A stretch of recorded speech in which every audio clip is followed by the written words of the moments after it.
Prabowo Subianto dengan Joko Widodo tentu berbeda. Apa tuh, Mas? Dalam arti Prabowo Subianto adalah orang yang memiliki kendali politik, Oke. sementara Joko Widodo orang yang tidak memiliki kendaraan partai politik Atau dikendalikan secara politik. atau dikendalikan secara politik.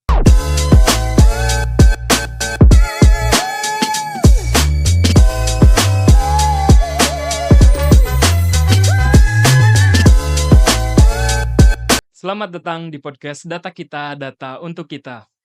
Pada kesempatan kali ini atau episode kali ini kita akan membahas khusus terkait dengan zakon kabinet Prabowo Subianto yang mana beberapa hari ini kita diperlihatkan banyak berita dan juga banyak info terkait dengan formasi dari kabinet Prabowo Subianto yang mana beberapa minggu ke depan atau beberapa hari ke depan Prabowo Subianto akan sah menjadi presiden dan didampingi oleh Gibran Rakabuming Raka sebagai wakil presiden. Sebetulnya zakon kabinet ini bukan barang baru di Indonesia seperti ya teman-teman, para pemirsa. Di tahun 1957 kita juga diperkenalkan dengan yang namanya kabinet Juanda seperti itu ya, di mana dalam sistem parlementer saat itu sekitar tahun 1957 sampai 1959 dikenal sebagai dengan zakon kabinet atau kabinet yang diisi oleh para ahli dibandingkan dengan formasi politik seperti itu. Nah, pada kesempatan ini kita akan banyak mengulik tentang zakon kabinet yang kemudian dinarasikan juga oleh tim Prabowo Subianto dan akan diulas lebih dalam bersama Mas Arief Nurul Imam. Mas Arief, apa kabar? Kabar baik, Mas. Selaku Direktur Eksekutif Skala Data Indonesia dan analis politik nasional.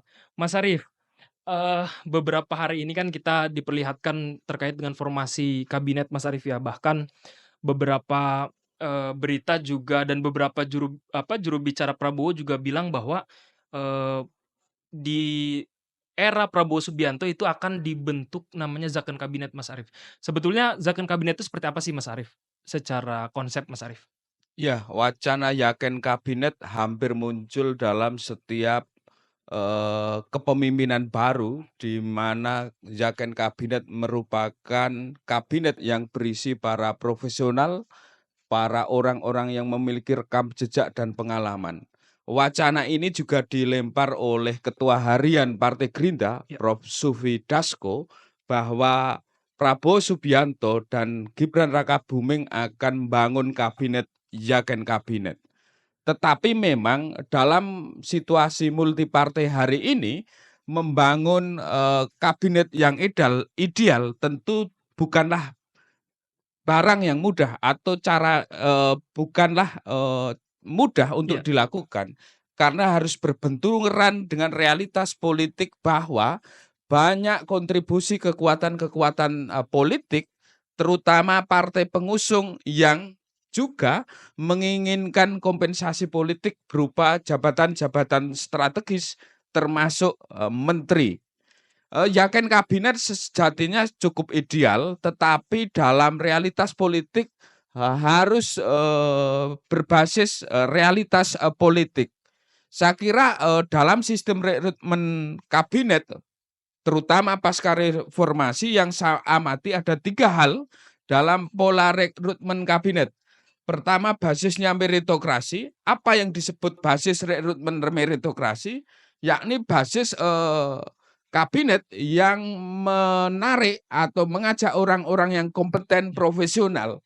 Pos-pos menteri khusus memang selama ini diisi oleh profesional-profesional seperti misalnya Menteri Keuangan, Iya. itu selalu diisi oleh profesional yang selama ini banyak diisi oleh ekonom-ekonom handal dan beberapa kementerian Betul. lain termasuk misalnya Kementerian Luar Negeri.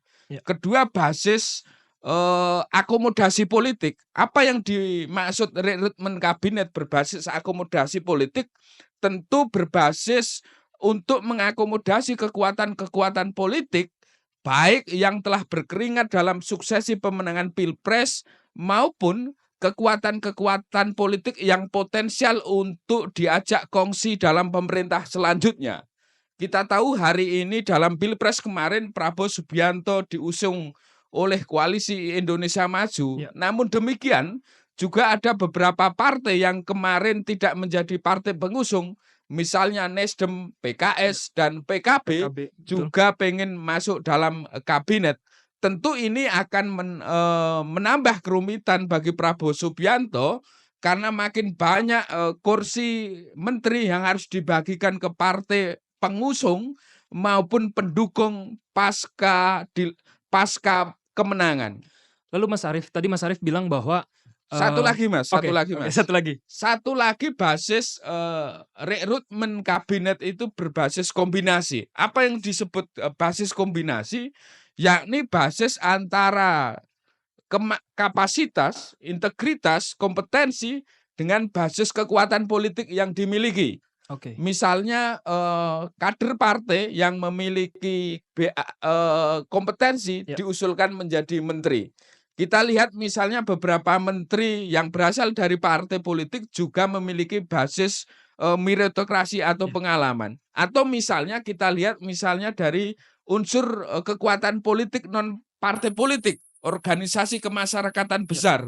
Misalnya NU dan Muhammadiyah. Ya. Kita tahu ada kader NU juga duduk di kabinet, Ya. tetapi juga ada kader Muhammadiyah yang duduk di kabinet. Bahkan dalam konteks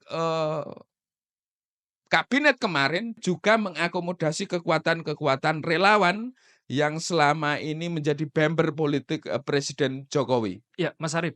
Tadi Mas Arief sempat menyinggung soal kesulitan Prabowo seperti itu ya, karena kita tahu bahwa Koalisi Indonesia Maju, bahkan saat ini Koalisi Indonesia Maju Plus seperti itu ya Mas Arief ya, itu juga menjadi kekuatan politik daya tawar terhadap Prabowo.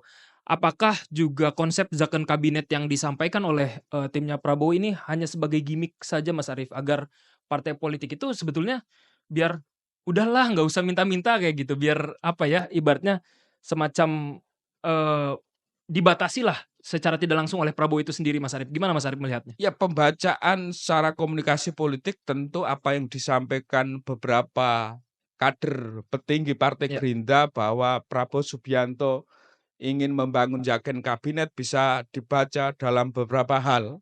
Pertama, perspektif ideal, tentu kita berharap perspektif ideal bisa dilakukan dalam penyusunan kabinet mendatang, meskipun itu terasa amat berat. Ya.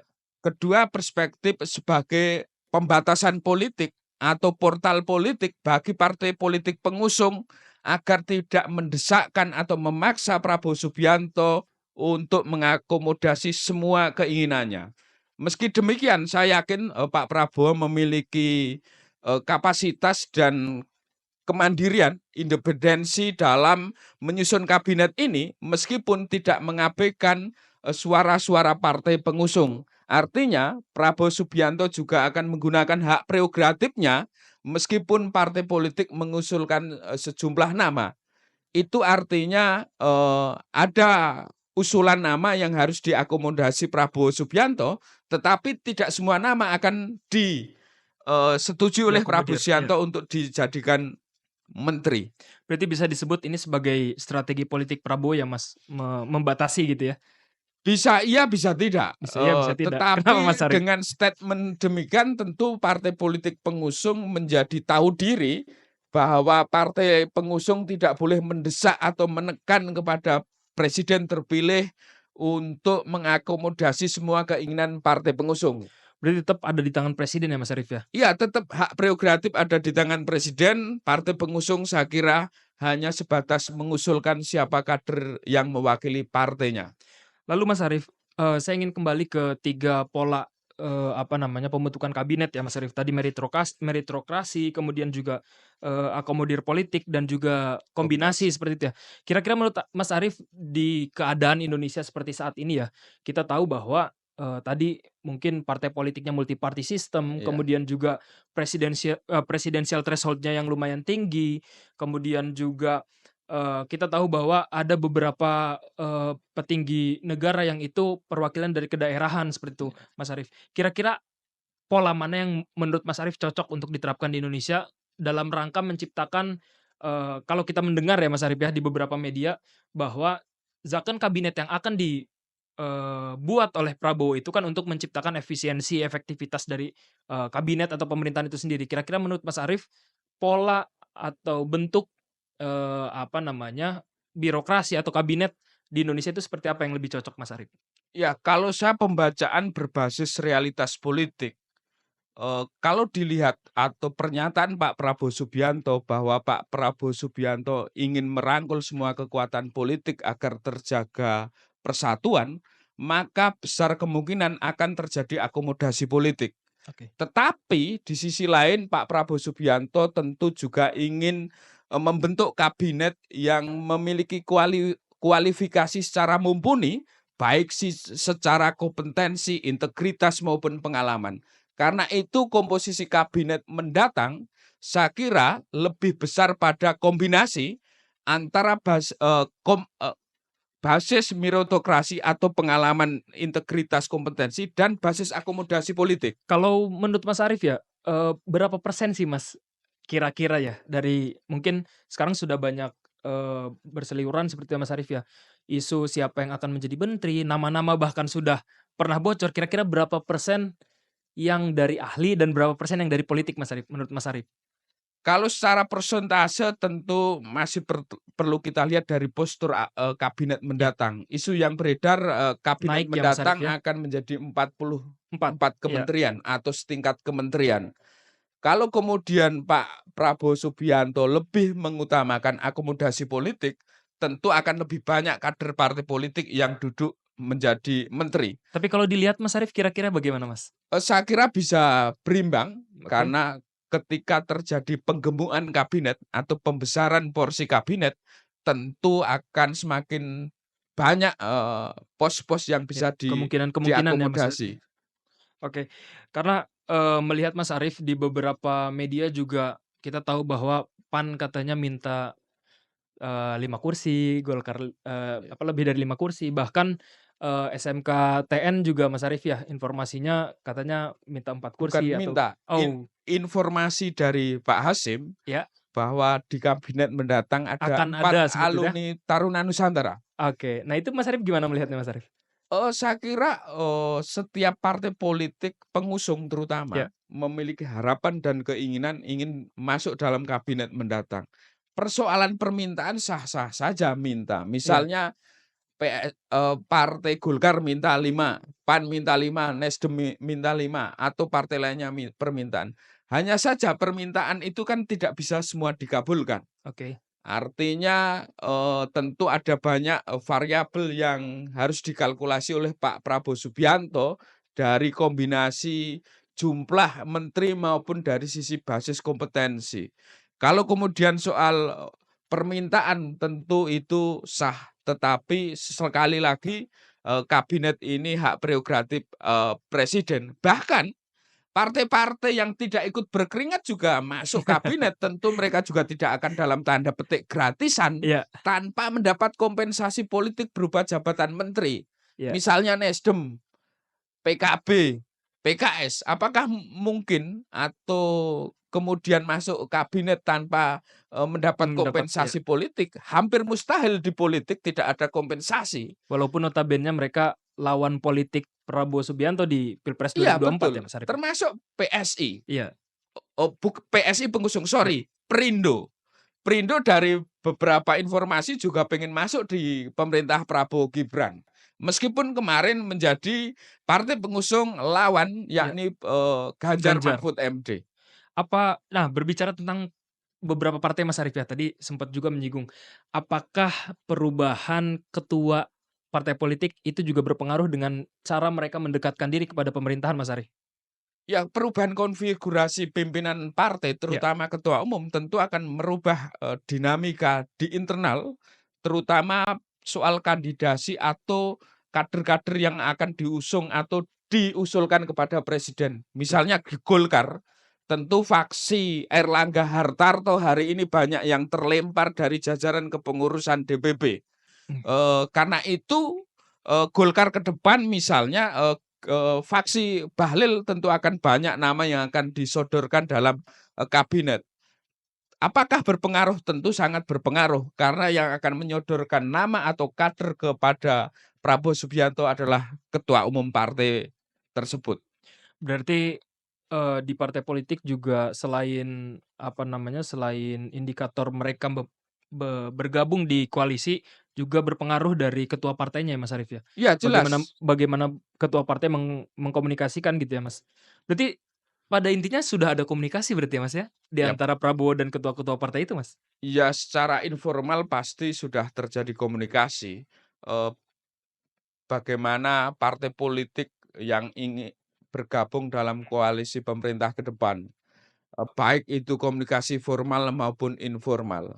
Tetapi dalam setiap partai politik tentu ada dinamika. Iya, Seperti yang saya sampaikan di atas, Golkar tentu faksi siapa, Bahlil akan Bahlil. lebih dominan yang akan diusulkan menjadi menteri di kabinet mendatang. Sementara di PAN juga tentu akan mengalami dinamika di Nasdem, PKB, dan lainnya dan sebagainya.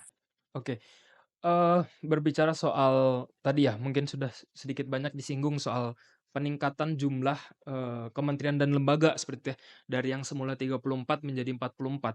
Menurut Mas Arief, ada nggak sih, apa namanya ya, efek atau dampaknya seperti itu ya, dari jumlah, kementerian atau lembaga yang ditingkatkan? Atau mungkin Mas Arief punya pandangan bahwa, eee kementerian dan lembaga itu harusnya lebih ramping, seperti itu. Misalnya, saya mencatat ini ada beberapa negara misalnya di Amerika ya, kalau tidak salah tidak tidak lebih dalam sejarahnya ya, tidak lebih dari 25 kementerian, Mas Arief. Ya. Itu gimana menurut Mas Arief? Ya, konsekuensi penambahan kementerian tentu akan berdampak terhadap beberapa hal. Pertama soal nomenklatur. Oke, Nomenklatur tentu akan berubah iya dan akan berdampak dalam banyak hal. Misalnya soal papan nama, seragam, iya itu akan berdampak luas hingga sampai struktur paling bawah. iya, Kedua soal anggaran, tentu semakin banyak kementerian, tentu akan menyedot anggaran lebih besar. Padahal anggaran yang ada segitu-segitu aja. Dan kita tahu bahwa tahun ke depan, menurut para ekonom, kita akan membayar hutang terbesar 800 triliun. Karena itu penambahan kementerian itu juga berkonsekuensi terhadap eh, biaya yang berasal dari APBN. Kalau secara politik Mas Arief, Secara politik tentu ini diuntungkan atau dirugikan Mas Arief? bagaimana mengakomodasi politik, Iya, sebagai cara untuk mengakomodasi politik sehingga diperbanyak kementerian. berarti ini faktor koalisi gemuk ya Mas Arief? Salah satu faktornya diaku atau tidak tentu soal faktor, koalisi yang gemuk dan akomodasi politik yang dilakukan, Pak Prabowo Subianto ke depan. Oke, berarti, apa namanya, menurut Mas Arief ada faktor koalisi ya di balik peningkatan jumlah kementerian atau lembaga, walaupun memang kalau kita baca beberapa sumber itu, digunakan untuk meningkatkan efektivitas Iya, apa, secara, kementerian atau lembaga. komunikasi, normatifnya memang disampaikan bahwa 44 kementerian untuk mempercepat efektivitas dari janji kampanye Prabowo Ya, Subianto. betul. Karena banyak juga ya Mas Arief ya, apa, Janjinya? iya janjinya Iya, kalau janji banyak, Mas, tetapi bagi saya bisa terrealisasi 50% sudah bagus. sudah bagus ya Mas Arief ya? Misalnya di periode Jokowi itu berjanji untuk, listrik 35.000 atau berapa itu, tidak terrealisasi juga. Banyak hal yang tidak terrealisasi. Iya. Kalau tadi Mas Arief sempat bicara soal Jokowi seperti itu. Kalau dilihat-lihat Mas Arief kira-kira, eee rencana Prabowo untuk membuat zakon kabinet, kemudian juga meningkatkan kementerian dan lembaga sebanyak 44, apa, kementerian lembaga, itu bagaimana sih Mas perbedaan bukan hanya sebagai jumlah ya, kira-kira akan ada, apa namanya, progres seperti itu dibanding dengan, apa, presiden-presiden sebelumnya atau seperti apa Mas Arief? Kita tentu belum tahu, sejauh mana dan kapasitas leadership dari Prabowo Subianto. Mmm, Tetapi karakter Pak Prabowo Subianto ini memiliki visi, terus saya kira juga memiliki komitmen yang tinggi terhadap, kemajuan bangsa ini. iya. Selain itu Prabowo Subianto dengan Joko Widodo tentu berbeda, Apa tuh Mas dalam arti Prabowo Subianto adalah orang yang memiliki kendali politik, Oke, sementara Joko Widodo orang yang tidak memiliki kendaraan partai politik atau dikendalikan secara politik? atau dikendalikan secara politik. Dan karena itu Prabowo Subianto saya kira lebih powerful dalam penyusunan kabinet ketimbang misalnya Joko Widodo di 2014 atau 2019. Ditambah mungkin ini ya Mas ya, formasi dari DPR juga berpengaruh terhadap kinerja pemerintahan ya Mas Arief ya?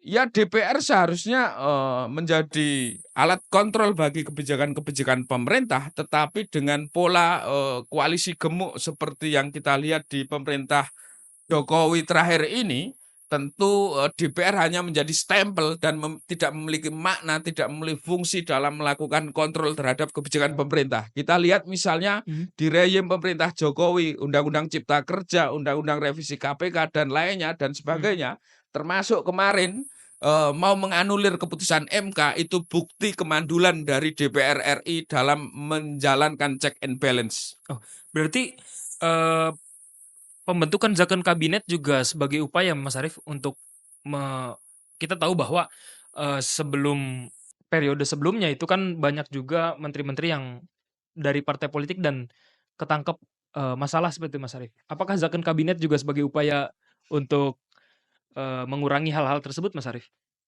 Yakin kabinet saya kira guna merangkul kekuatan politik sehingga Pak Prabowo Subianto tidak Kesulitan seperti itu ya? kesulitan dalam melakukan konsolidasi politik. Itu tidak salah, Iya. tetapi tidak harus super jumbo atau super gemuk. Cukup 50% plus 1 di Senayan, saya kira lebih dari cukup. Di sisi lain, ketika koalisi pemerintah ini terlalu gemuk, tentu ada ruang kosong. Apa yang dimaksud ruang kosong? Iya. Kekosongan dalam ruang kontrol di DPR RI, sehingga DPR RI tidak menggunakan perannya sebagai kontrol Pengawas ya? terhadap Iya. kekuasaan, kebijakan maupun program yang dikeluarkan oleh pemerintah. Lalu bagaimana Mas Arief kira-kira resiko jika itu terjadi kembali misalnya atau terjadi seperti itu Mas Arief? Ya saya kira pemerintah ke depan kalau kemudian koalisi super gemuk, tentu akan terjadi kekosongan fungsi DPR sebagai alat untuk melakukan kontrol terhadap kebijakan pemerintah. Dan karena itu akan diambil alih oleh kekuatan politik jalanan ekstra parlementer. Berarti apa yang perlu dilakukan masyarakat Mas Arief? Ya saya kira memperkuat civil society, gerakan-gerakan ekstra parlementer ketika misalnya parlemen tidak menjalankan fungsi dan perannya karena masuk dalam koalisi pemerintah, dan karena itu ekstra parlementer mau tidak mau karena DPR hanya menjadi stempel pemerintah. Oke, berbicara soal apa namanya, gerakan masyarakat seperti itu Mas Arief, apakah juga narasi zakon kabinet ini juga sebagai sebuah apa namanya, solusi melihat apa namanya, catatan-catatan dalam pemerintahan sebelumnya Mas Arief? Yakin kabinet itu ideal, tetapi utopis dalam realitas politik kita hari ini. Kenapa Mas? Seperti yang saya sampaikan tadi, bahwa di tengah sistem multipartai dan keinginan Pak Prabowo Subianto untuk mengakomodasi semua kekuatan politik, tentu akan mengakomodasi kekuatan-kekuatan politik yang ada, dan dampaknya adalah terjadi pembengkakan formasi kabinet. Apa Mas Arief sepesimis itu melihat realitas politik? Saya bukan pesimis, tetapi realitas politik. Jadi yang terjadi adalah, pada ujungnya adalah kompromi, dan Oke. karena itu dengan model yang saya sampaikan di depan, Pak Prabowo Subianto akan menggunakan pola rekrutmen kabinet ini dengan pola kombinasi Oke. antara basis meritokrasi dan basis akomodasi politik. Itu tidak salah karena realitas politiknya seperti itu. Tetapi kalau kemudian Yakin kabinet pure, murni, saya kira itu sebuah ilusi politik Di tengah realitas politik di seperti ini tengah ya Mas Arief ya? realitas politik Baik. seperti ini. Baik teman-teman, menarik jika kita berbicara soal realitas politik yang ada ya. Ini baru satu dari sekian banyak realitas politik di tengah, apa namanya, perubahan, formasi pemerintahan seperti itu ya, yang kita tahu bahwa, sebentar lagi Pak Joko Widodo juga akan lengser dan digantikan dengan Prabowo Subianto. Dan beliau juga sempat menawarkan seperti itu Mas Arief ya, Ya. sebuah gagasan, sebetulnya bukan gagasan baru, tapi, beliau melihat bahwa inilah yang mungkin bisa menjadi solusi bagi, apa namanya, citra seperti itu Mas Arief ya. Kita berbicara citra seperti itu. Apakah ini juga menjadi citra, apa, menjadi cara untuk mencitrakan pemerintahan Prabowo itu berbeda dengan pemerintahan Joko Widodo, Mas Arief? Saya kira Pak Prabowo juga pengen memiliki legasi sendiri. Oke. Kalau Jokowi dengan infrastrukturnya, Pak Prabowo Subianto tentu juga ingin membangun sebuah kebijakan sendiri. Yang ini akan menjadi ikon Prabowo Subianto ke depan. Misalnya kemarin wacana dari Pak Hasim bahwa akan membangun tanggul laut di sepanjang pantai utara Pulau Jawa. Oke. Itu saya kira salah satu proyek mercusuar yang juga akan dilakukan Prabowo Subianto. Kita tahu bahwa politik mercusuar selalu digunakan pemimpin kita untuk penanda politik. Di zaman Soekarno, di tengah situasi ekonomi yang sulit, justru membangun Istiqlal, membangun Monas untuk meyakinkan pihak-pihak lain. Saya Oke. kira itu akan diturut, termasuk Termasuk zakon Joko kabinet. Widodo. Saya pernah diwawancara TV nasional, kenapa Jokowi ngotot membangun IKN di tengah COVID? Ya. Karena Jokowi meniru politik mercusuar ala Soekarno. Berarti setiap pemerintahan juga ingin mencitrakan dirinya berbeda seperti Mas Arief dibanding Membangun penanda politik. penanda politik seperti ya.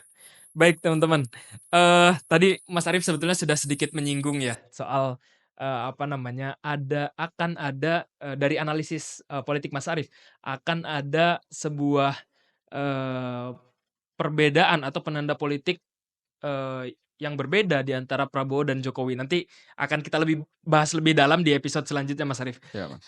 Sekian teman-teman, mungkin sebelum saya, apa namanya, menutup dari sesi, apa namanya, episode kali ini, saya ingin meminta Mas Arief kira-kira, harapan Mas Arief soal zakon kabinet itu seperti apa Mas Arief? Ya, yakin kabinet secara ideal bagus, tetapi di tengah realitas politik seperti hari ini di Indonesia, tentu basisnya akan basis kombinasi, Ya. di mana akan berkalkulasi dua hal, soal kompetensi dan akomodasi politik.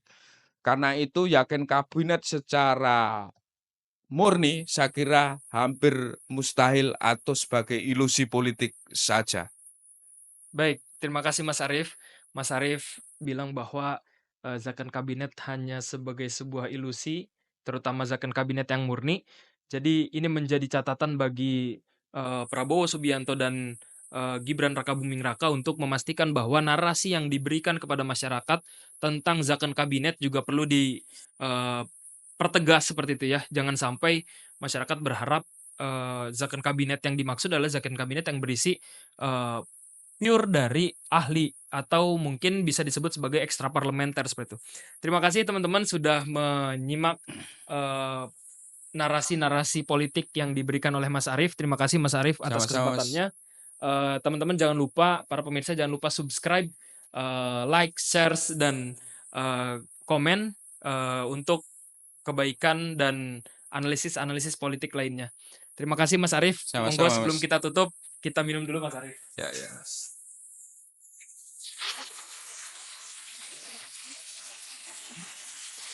Terima kasih teman-teman, eee, jangan lupa nonton podcast data kita, akan ada update terbaru, selain video-video Aktif tentang terus. ya, pasti Mas Arief. Terima kasih, mohon maaf apabila ada kekurangan. Data kita untuk kita.